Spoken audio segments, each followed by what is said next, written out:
Hoop Dreams, the podcast, an Unlearning Network production.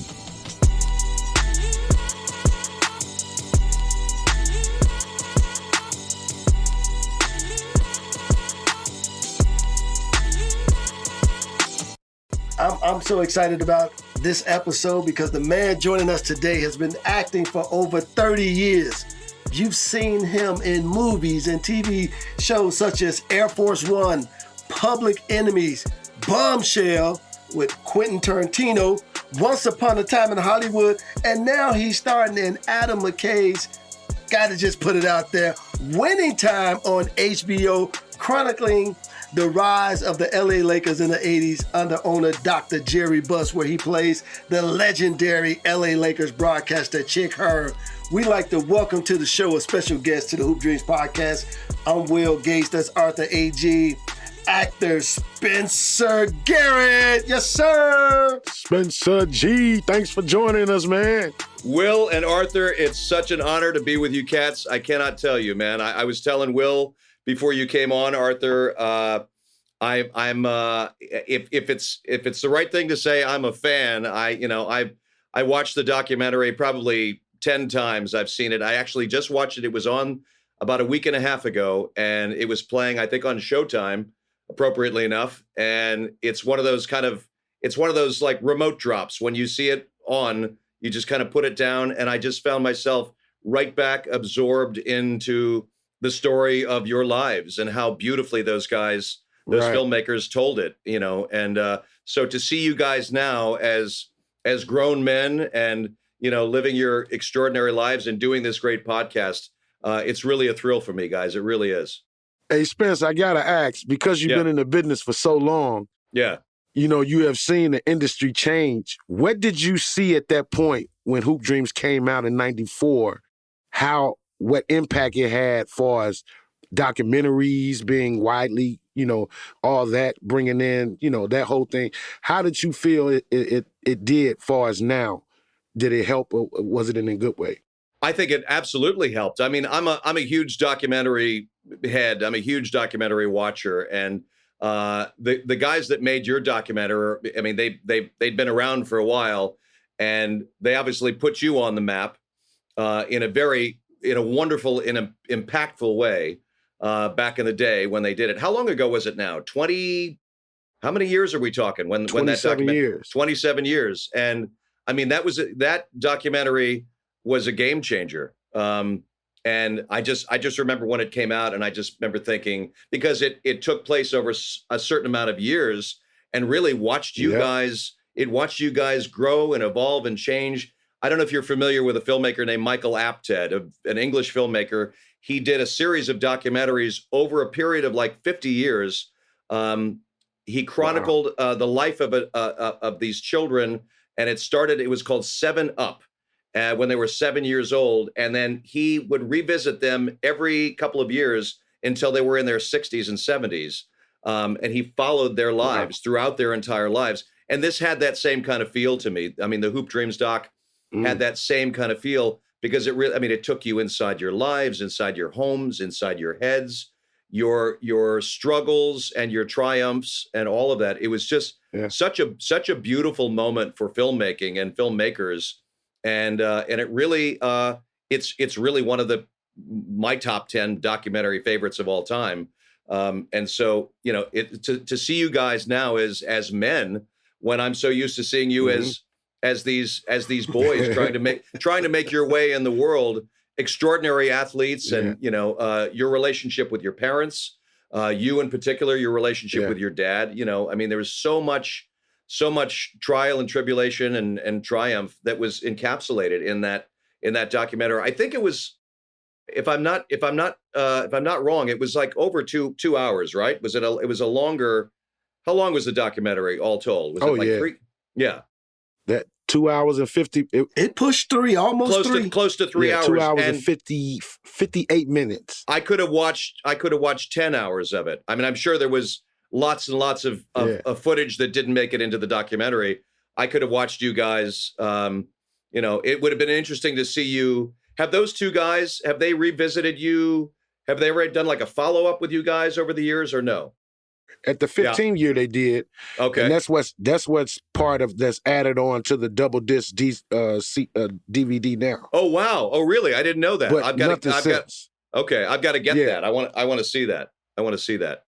What are you guys doing now? What do you all? Well, before we get into that, Spencer, it ain't about AG and I. I know. It's about I'm just so happy to see you guys. I feel like I grew up with you guys in a way. I really.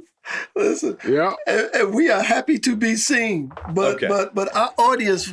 I got you. I mean, first of all, for over years, you have been just, show after show, movies after movies. But before we get into, in particular, even Winning Time, we want to talk about your origin story. Where were you born? How did you grow up? What was your neighborhood like? I grew up here in Los Angeles. I'm a rare bird. I'm an actual Angelino. I'm a townie. I grew up here in LA. Everybody's a transplant from New York, from Chicago, from someplace else. Actually, I was born and raised here. My grandparents were actors. They ran a theater on a showboat, which is probably a word that you're not familiar with. But back in the old days, if you could picture like a giant boat with a paddle wheel, like Mark Twain, like the old days in St. Louis. My grandparents ran a theater on the Goldenrod showboat in St. Louis. And the boat would go up and down the Mississippi River, and they would stop in little towns in the Midwest on the river, like Joplin, St. Joe, Hannibal. And people from the town would come onto the boat and they would do plays, and then they would go on to the next town. So those are my grandparents. Clara Kennedy and Steve Ellsworth, two wonderful actors, character actors, and they raised my mom, Kathleen Nolan, and my aunt, Nancy Devlin. And they were two acting sisters. They both went off to New York. My mom starred in her first Broadway play at 19. She did the original production of Peter Pan on Broadway, which was a big deal back in the time, in 1955. Wow. It was the first broadcast live television show.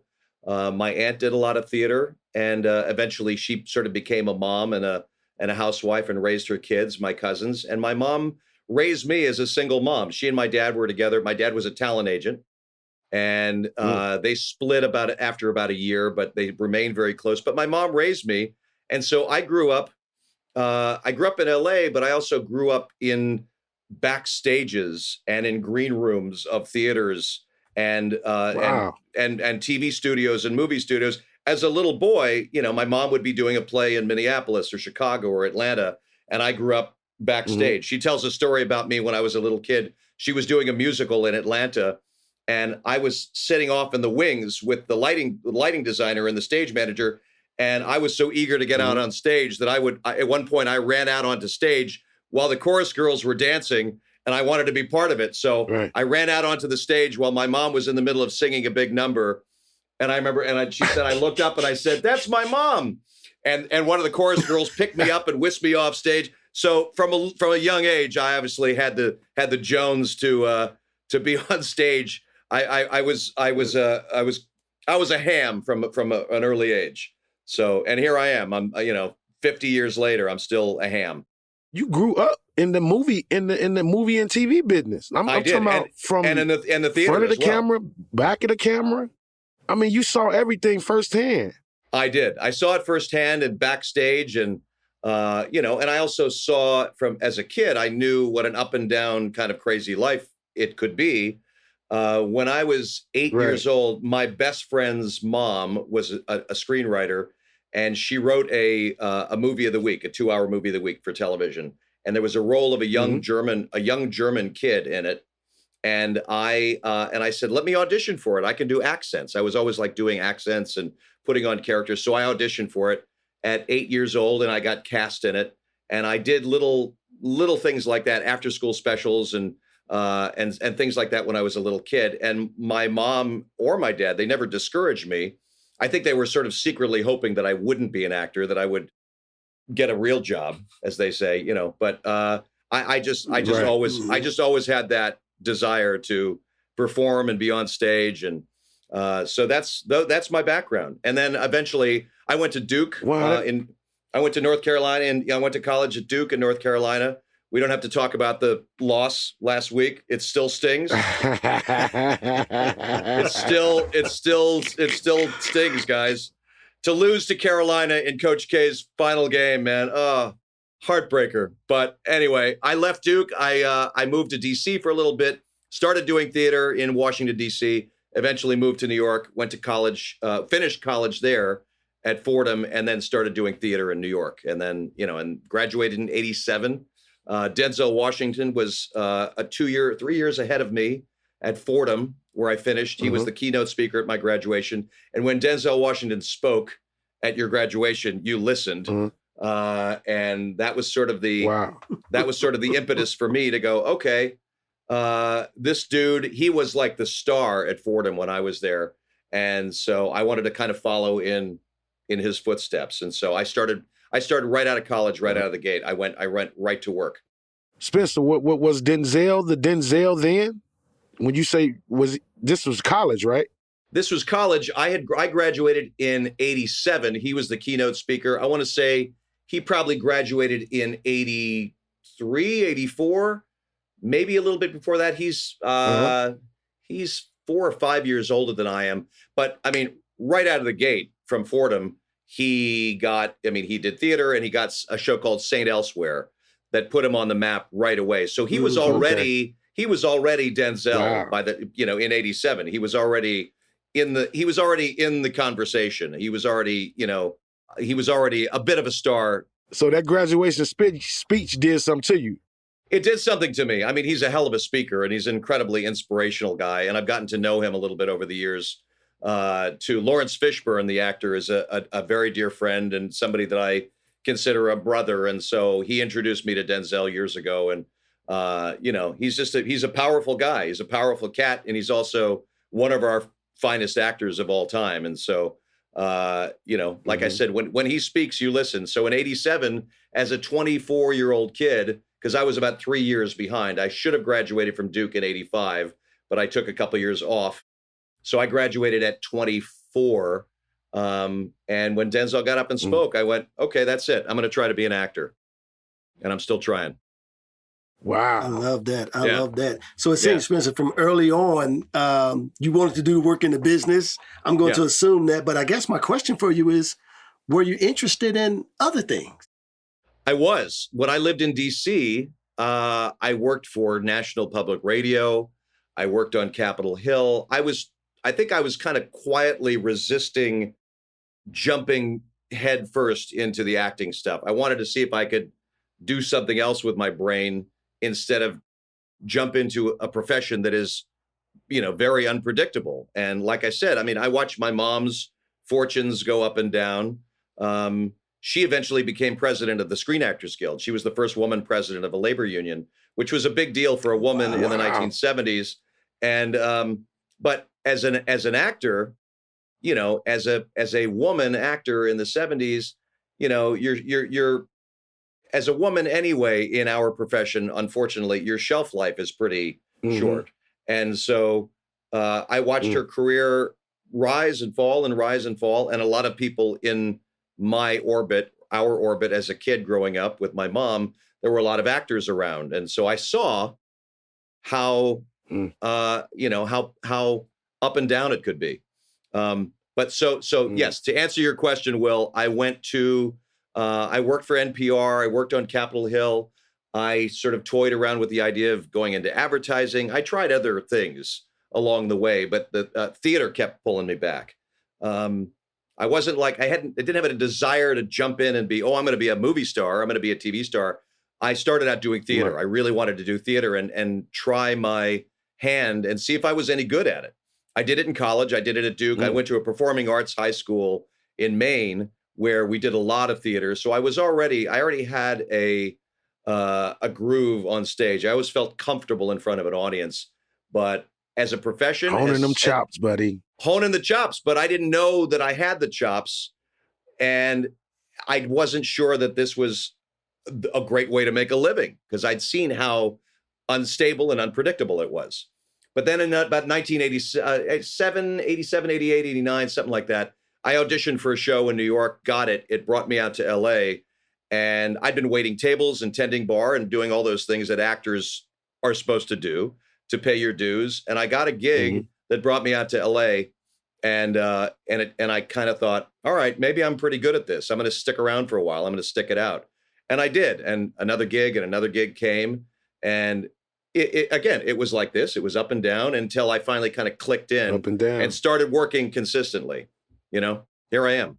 Now, since your dad was on the business side of the business, were you learning that? Were you seeing certain things and learning that side of it too? Yeah, I mean, only because he represents the artist, right? The talent. He represented a lot of talent. He represented Marilyn Monroe at one point. He represented a lot of English clients. He started out as a press agent at 20th Century Fox in the 1950s, early 60s. So yeah, Marilyn Monroe was one of his clients. I learned from him. I learned from him the other side of the business. I guess in a sense, I learned from my dad's perspective really how hard it was, because I would sit in his office across from him at his desk, and I would listen to him field calls from casting directors telling him that the client that had auditioned for the job that he'd sent them in for didn't get the job. And so there was, I got the sense, oh, wow, there's a lot of rejection. There's a lot of rejection in this business. And so I learned pretty early on that, okay, if I'm going to do this, if I'm going to get on this roller coaster ride, that rejection is part of the gig. And one of my earliest acting teachers said, you have to have the hide of an elephant and the soul of a butterfly in order to be in this business. You have to have like a heart of a marshmallow, really, but you have to have really thick skin or you're not going to make it. Thick skin, yep. Because there's rejection. There's, you don't look this way for this part. You like, what do you mean I don't look this way for this part? You know, a lot of rejection and a lot of, you know, just got, like you said, thick skin. Like if you be in that business, you gotta, man, I'll audition 10 times, but okay, you may get the 11th. Exactly. Do you know the actor Mark Ruffalo from, he plays the Hulk in the Marvel movies? Dear old pal of mine. Mark was around doing theater in Los Angeles, probably 10, 12 years, bartending, living in his car, bartending in 2 different bars. And all while he was doing this, he was honing his craft, doing theater around Los Angeles. He became known as the go-to theater guy in LA. He was constantly doing like theater for $25 a show. I mean, like for no money. Wow. And I think he said he auditioned something like 500 times for 500 commercials before he got like an acne cream commercial or something. The 501st audition, I mean, he was out there putting himself out there like 500 times, and 501 was the job that paid his rent for the next 6 months. So I mean, that's how insane it is, guys. And so Mark to me has always been an inspiration as a guy who never gave up, kept sticking it out, just kept grinding away, doing theater. And, you know, I remember even before he and I became friends, I remember people, you know, whispering in the air here in LA, you got to go see this guy, Mark Ruffalo. He's doing a Shakespeare play at a tiny little theater with 12 seats, you know, at midnight for $12 a show. I mean, it was that kind of stuff back then, back in the late 80s, early 90s. So that's, you follow that example as well as the Denzel Washingtons.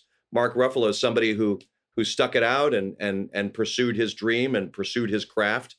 And then a wonderful writer wrote a 1-act play that he was in that eventually turned into a movie that springboarded his career. So you never know. You never know. Damn, Spencer. I got to say, you missed your calling on your other career. Which one? A psychologist to the kid stars of Hollywood. That'll be my next move. You got all the inside information. You could have kept them from all the pitfalls. I could have. I always say if I had the sense God gave a donut, I would have done something else. But I could be a psychologist to budding young actors. I mean, listen, I teach here in LA, guys. I teach an acting class here, and so I do. I've been teaching for 12 years at a school here in Santa Monica, and I always tell my students, and there's some really, really talented kids, and I tell them that 25 years into my acting career that was going pretty well. Around 2007, the Writers Guild, the Writers Union, went on strike, and they went on strike for 6 months. And I mean, the whole town had shut down. No movies, television, nothing was getting made. I was with a bunch of writer friends. I used to live across the street from Paramount Studios, from the Paramount Gate, and I was walking around in a circle with a picket sign over my shoulder with my fellow writer friends. I'm a big union guy. I'm very loyal to my union, and I love being a part of a union and what it does and how it represents us. Yeah. And I'm carrying this picket sign, and a little voice inside my head, there he is. He said, what are you gonna do? How are you gonna pay the rent, schmuck? And so I went back, and when I first moved to LA, I worked in a restaurant for about 6 months, and before I got an episode of Star Trek.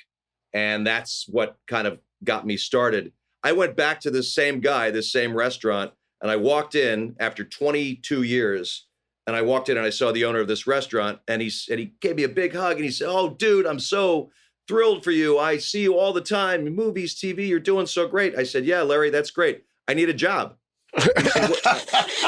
And so, no shit. And I went, and he said, I just fired my maitre d'. You want to be a maitre d'? And I said, whatever you need. I ran home, put on a suit and tie, came back after 25 years of being a working actor.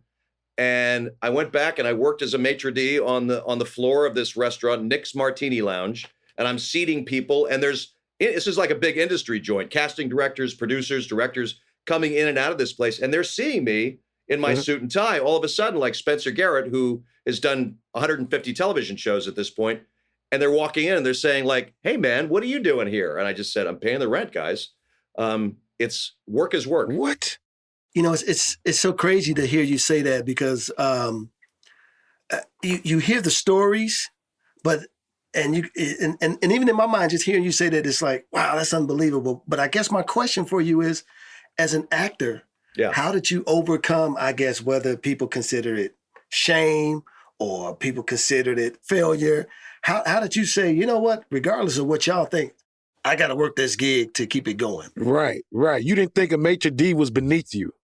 No, I would have tended, but if I didn't have to learn, it was a martini place where they had 300 martinis on the menu. And if I wasn't so lazy, I would have learned how to make 300 martinis. I said, I can hold a menu and I can walk you to your table for $12 an hour and a free hamburger at the end of the night. I didn't give it a second thought. I loved it. I had a blast doing it. When I waited tables in New York before I moved to LA, I was a terrible waiter. I made up for in lack of waiter skills with a good personality. And I would try to, like, what's today, Friday? So I'd say, today, Friday, I'm going to be British. And I'd say, hello, Arthur, how are you? Good to see you. Good to see you today, Mr. AG. Would you like to have the chicken paella this afternoon? And and then 2 days later, I'd be French or Spanish or whatever. I was just playing characters. I was acting. So to me, when I went back to the restaurant in 2007, it was an acting job. I was playing the role of the maitre d', and I didn't listen to the people that said, hey, what are you doing here? I said, what are you doing here? You're having a cheeseburger. So I had no problems with my Did you get a job? I'm thinking, did you get a job from that? Did somebody come in and say, hey, come out and audition tomorrow? I got a better job from that. In the middle of that, I auditioned for a movie called Public Enemies for Michael Mann. It was a big gangster epic with Johnny Depp. And I got that. Mm-hmm. I got that movie, and I went to Chicago. And I was in Chicago, living in Chicago for 4 months. We shot all over Chicago. We shot in Joliet. We shot in Crown Point, Indiana. We shot in, Aurora, Cicero, all over the Chicago area, all of the real places where Dillinger and his gang did their crimes in the 30s. So I got this huge $200 million Universal Studios movie for Michael Mann, who directed, Heat and classic films, Ali. And whenever you had more than 4 days off, instead of the production keeping you at the Four Seasons Hotel in Chicago, which didn't suck, they would fly you back home. So I would fly back to LA, and I'd be home in LA for 10 days, and then they'd fly me back to Chicago to do my next chunk of scenes. And in fact, the cat that plays Jerry West on Winning Time was in that movie with me, Jason Clark, who's a dear friend of mine to this day. We met on Public Enemies. And so I would call from Chicago. I would call the restaurant. I'd call Nick's and say, hey, guys, I'm here in Chicago, but I'm coming home from 10 days. Do you need me on the floor?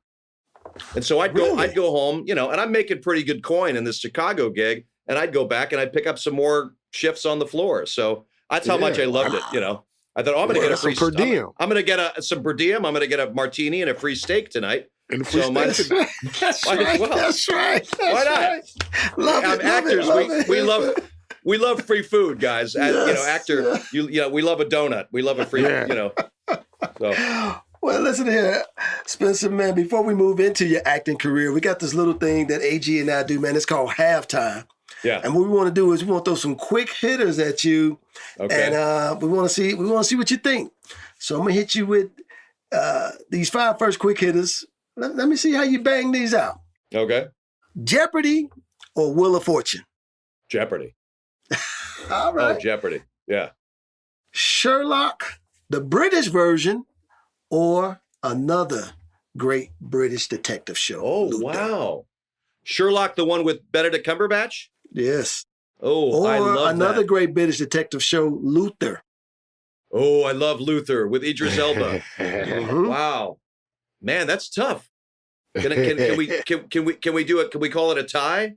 I We love can call both it of a those tie. shows. Yeah. We can call it a tie. Absolutely. Let's call that a tie. But yeah, I gotta give the edge to Luther. That's the first time I became aware of Idris, and what a powerful cat he is. I love his work. But yeah, I gotta go. And Benedict and Martin Freeman in Sherlock.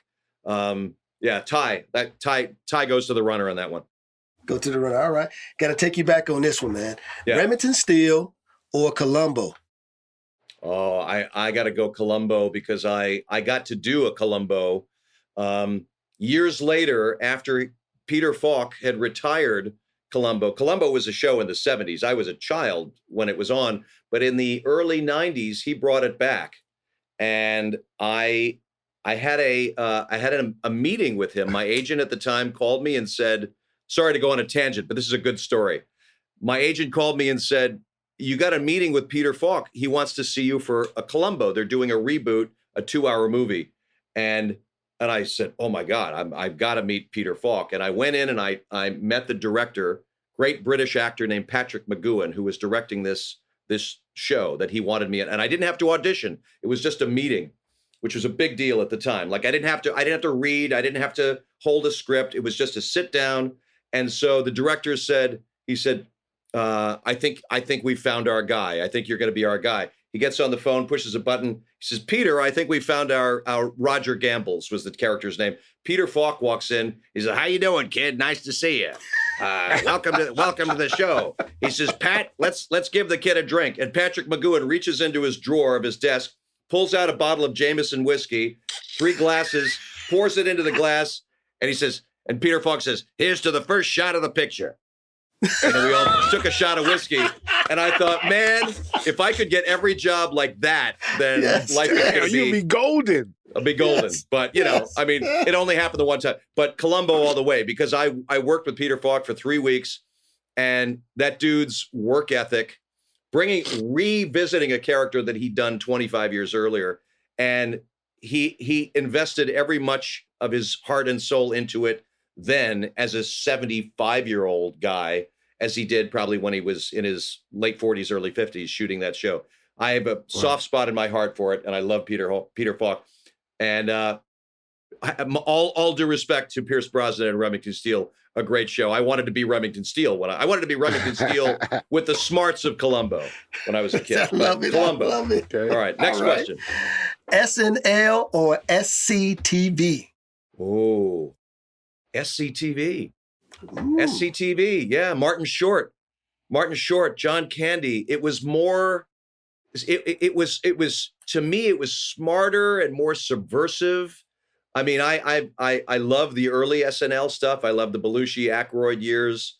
I love the Eddie Murray stuff. I mean, each year has had its own kind of impactful players and seasons, but SCTV was really original. It was its own thing, and I loved Martin Short and Andrea Martin and John Candy. It was this Canadian alien thing that sort of descended upon America, much the way Monty Python did, and Faulty Towers. I was a huge Monty Python fan. It had a weird sort of reverence about it that I loved. So SCTV. Now this last one, it's a tough. It's a tough one. I had a tough one with this one. A-Team or Magnum PI? Oh, Magnum PI. Magnum PI. Magnum PI story. My mom did 2 episodes of Magnum PI. I got to go with her to Hawaii when I was little. The first time she shot a Magnum PI, she played his girlfriend on one episode. And then the second time, if you Google when we're off the air, go Google Kathleen Nolan, and you'll see like a really beautiful redhead, Kathleen with a K, Nolan. Beautiful redhead. My mom, amazing. She's still beautiful. She's 89. She's gonna outlive us all. Wow. And so she did 2 Magnums. The second time she went back, I wasn't with her, and she ended up going hiking with her boyfriend at the time. They got lost in the woods in the mountains of Hawaii, and they ended up having to get rescued by a helicopter. They were pulled off the mountain in one of those basket things. And at the time, I was sitting at home. I was at my dad's house, and I heard on the television, Screen Actors Guild President Kathleen Nolan is in Hawaii doing Magnum PI, and she was just rescued off of a mountain by a helicopter. Wow. I mean, how many times does that happen to you? And I was like, oh my God, Mom. And I'm like, I was probably, I don't know, 17, 18 or something at the time. So that doesn't happen all the time. So she was doing a second Magnum PI, and she ended up being late for work. So I worked with Tom Selleck on something years ago, and Tom Selleck said, yeah, your mom did 2 of those shows, and she went off with her boyfriend and got stuck in the woods and held up production for 2 days. She owes me money. I mean, he was being funny about it. Right. That's crazy. All right, so Magnum PI. Give me your 3 favorite Duke Blue Devil basketball players. Jay Williams, Grant, and I'm going to go JJ Redick. There was something about JJ had a shot that was just, he was good looking and fast and just had such a beautiful stroke. He was fun to watch. I saw him on something the other night. I saw him on Bomani Jones's show. No, he was on Bob Costa's show on HBO. He was on with Bomani. He's turning into a really interesting commentator. But JJ had a great career. But I loved Grant Hill, man. I mean, those guys, Grant and Leitner and Hurley and Wojo, those guys came after I left Duke. I was there in '81. I was there during, Gene Banks, Vince Taylor, Mike Chiminski, before they really rose into it. In different era, it's Coach K's first several years there, before they turned into a dynasty. They really got hot in the late 80s, early 90s, obviously. But and I remember when I was working in that restaurant in 2007, Grant Hill walked in to the restaurant, and I was the maitre d', and he's like, "Oh my God!" He's like, "Hey man, I just saw you on Law and Order the other night." And I'm like, "You're Grant Hill." And I said, "Can I give you a hug?" I said, I was such, and he was so cool to me. And I've seen him several times. I actually went back to see 2 of Coach K's last games in Cameron, and Grant was there. Wow. And he's just a super cool guy. And then Jason Williams, who was such a great player for Duke, and had that stupid motorcycle accident that cut everything short. But he was beautiful to watch. I mean, look, it's a long list. I mean, there's so many terrific players, but I'd say those guys are probably my top 3. Yeah. You can't go wrong with that at all. Yeah. So acting is probably taking you all over everywhere. What are your 3 favorite cities you lived in while filming, and what you like about them? Chicago. I'm not just saying that because you guys. Right. Chicago was a blast. It was, my dad grew up in Quincy, Illinois, downstate, really? Quincy and Joliet. But when I got Public Enemies, it was really my first time visiting Chicago. And I was there I got there in like November, and I was there until May. And I thought I knew. I went to high school in Maine. I thought I knew what cold was. I didn't know what cold was. And I mean, it was cold. It would cut you like a razor, walking along the lake. And I remember going to the production office, and the wardrobe lady gave us all these big puffy North Face coats. They gave all the cast members, and I remember thinking, oh, come on, it's not that cold. It was cold. But I love Chicago. We stayed around the corner from Gibson's. So, it was a very kind of bro-y cast. So it was a lot of dudes. So we would go out. It was a lot of like carousing and fun. And it was great to be with Johnny. We shot in Appleton, Wisconsin, all over the place. But Chicago was great for 4.5, 5 months. I've done 2 movies in Thailand.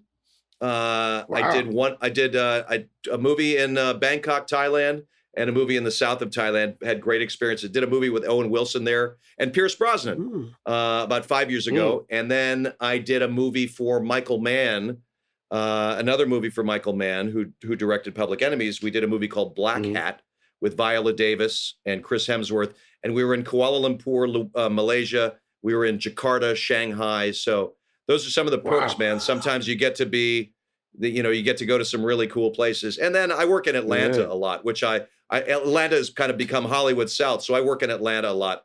And I love, New York is my second home. So I love going back home and working in New York, doing Law and Order, stuff like that. I'm actually going back next month. I'm going back to New York to do a play for a couple of months, which is something I haven't done for a long time. So I'm looking forward to that.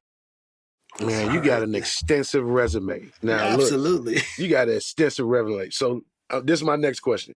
Is there a role you read for and really wanted but didn't get? Probably 50.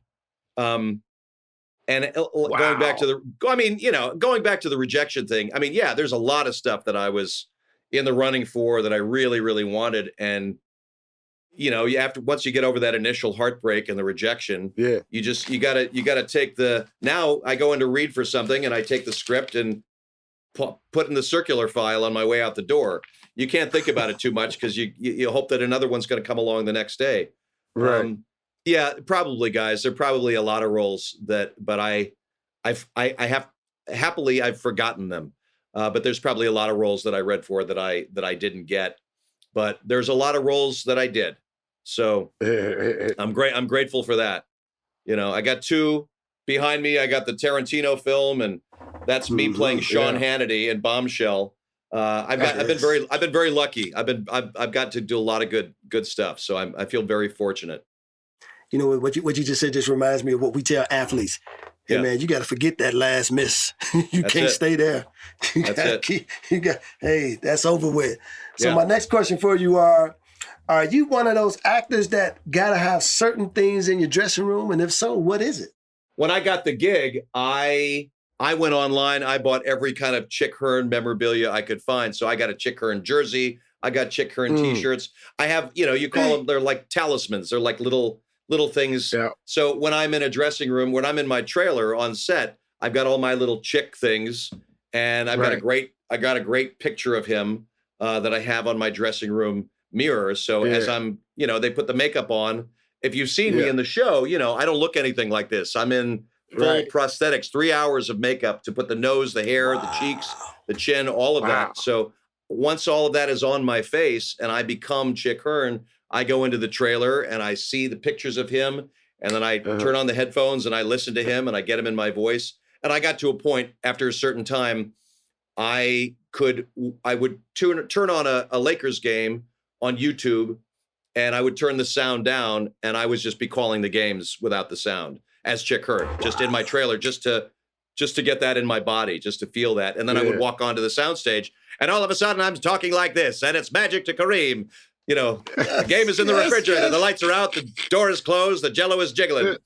So I love it. You guys knew who Chick was, right? Absolutely. Yeah. Oh yeah. Absolutely. So I mean, like all of his catchphrases, all of his Chickisms. Yeah. The mustard is off the hot dog. All of them. But somebody said, so many people asked me on Twitter, are we going to hear the game is in the refrigerator, the lights are out, the door is closed, the butter's cooling, the eggs are getting hard, and the jello is jiggling? And I said, you are going to hear it a lot. Yeah. The mustard is off the hot dog.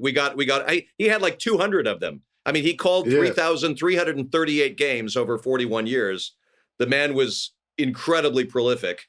So this is here. I thought I'd show you guys this. You'd get a kick out of this. This is John C. Reilly, national treasure John C. Reilly, who plays Jerry Buss. This was his rap gift to all of us. He gave all of us 1979 Lakers championship ring. And inside there, you can't see it, and it says Spencer Garrett, Chick Hearn. But he had these made for all of the cast members. Pretty cool. So that's going on my dressing room table. I wear this on the show as Chick Hearn. I wear a prop version of this. This is my gift from John. But so this is going to go on my dressing room table. Just little things to remind you of why we love doing it. Right. Yeah. Now, I know you're in the business, so who are some of your favorite actors to watch as a fan? Oh, gosh. I love, my first big movie was Air Force One. So Harrison Ford, I got to say, I love Meryl Streep. I love, Peter Falk, Dustin Hoffman, Al Pacino, Gene Hackman, Robert Duvall. I got to give it to my man Fishburne, who's been a role model and an inspiration to me. Certainly Denzel. I think I mentioned Meryl Streep, Glenn Close. Even going back to the early days, Spencer Tracy, who was, you guys, I'm sure you've heard the name. He was my namesake, one of the greatest actors of all time, one of the greatest film actors of all time. So he's a big inspiration to me. So, I'm also just a huge movie junkie. So going back and watching Turner Classic Movies and the old black and white stuff. And I love French films and Italian films. And so there's a lot of French actors that I love. Marcello Mastroianni, great Italian actor. Jean-Paul Belmondo, great French actor. I learn a lot from other cultures and other filmmakers as well. So I love American films, but I also love Japanese and Italian and German films and all of it. So I grew up watching all that stuff. I would come home from school and I would turn on the TV while my mom was off on a set somewhere, and I'd watch movies all day. So it's not that surprising that I ended up in this circus life. I love it. I'm the goat of my era. I've been a trending topic. I'm as fly as a feather. My pocket's macroscopic. See, with time I get better. I'm always in the action, kid. Know I got it locked from Chicago where the toughest live. Concrete jungle, earn my stripes on the pavement there. You make it here, then you can make it anywhere. No comparison. Your game is embarrassing. No one can touch me. I'm all for going there again. Yeah, I think I'm ballin' like I'm Will Gates. I'm hoop dreaming, trying to fight against a sealed fate. More faith, think I'm ballin' like I'm Martha Agee. I'm box office and one day they gon' have to pay me. Yeah, I think I'm ballin' like I'm Will Gates. I'm hoop dreaming, trying to fight against a sealed fate. More faith, think I'm ballin' like I'm Martha Agee. I'm box office and one day they gon' have to pay me. Hoop Dreams, the podcast, an Unlearning Network production. Written and produced by Arthur Agee, Will Gates, Matt Hoffer, with audio engineering from Matt Savage. For more episodes, check us out at www.unlearningnetwork.com. Gotta be a dog to survive in this cold weather. Ice in my veins, no need for a warm sweater. I'm coming for it all, best believe I won't let up, yeah. Hey, I think I'm ballin' like I'm Will Gates. I'm hoop dreaming, trying to fight against a sealed fate. More faith, think I'm ballin' like I'm Martha Agee. I'm box office and one day they gon' have to pay me. Yeah, I think I'm ballin' like I'm Will Gates. I'm hoop dreaming, trying to fight against a sealed fate. More faith, think I'm ballin' like I'm Martha Agee. I'm box office and one day they gon' have to pay me.